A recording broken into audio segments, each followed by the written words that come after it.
If we were trying to predict what the question here is testing, our first thought might be this is about tense, right? Do I need a present tense verb like are, or a past tense verb like were, or have, has, whatever tense that is? But no, that is not what is being tested here. Tense might come up on an SAT writing question, but the first thing that we should check instead is singular versus plural, verb agreement. So before we even look at the sentence, let's just look at these answer choices. Are they singular or are they plural? Well, were is plural, have is plural, has is singular, and are is plural, right? Think of simple sentences if you don't have this memorized, right? Would you say they are sparking interest?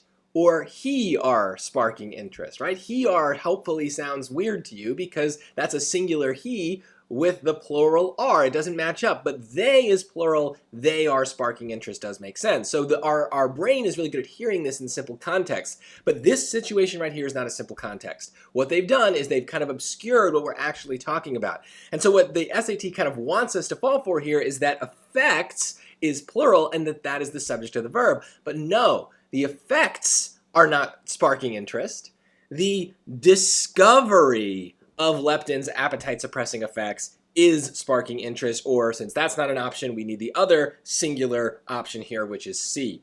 So discovery is singular. It's only one discovery, and it does need to match with our verb. Now, how would we know that discovery is the subject and not effects? Well, it all comes down to this little word right here, of. That is a preposition.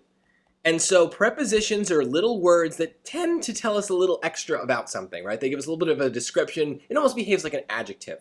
But if it's extra, it can't really be grammatically essential for the sentence. And so everything in this prepositional phrase is extra information that we technically don't need to have a complete sentence. Our actual sentence could just be, the discovery has sparked interest.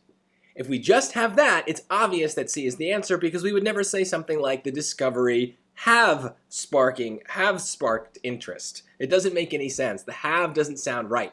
And so we can usually hear this rule correctly when we say simple sentences. The SAT is going to give us complicated sentences, but if we predict the question correctly and we know from the start that this is about singulars and plurals, we're much more likely to notice the trap and to do the correct grammar to get the correct subject.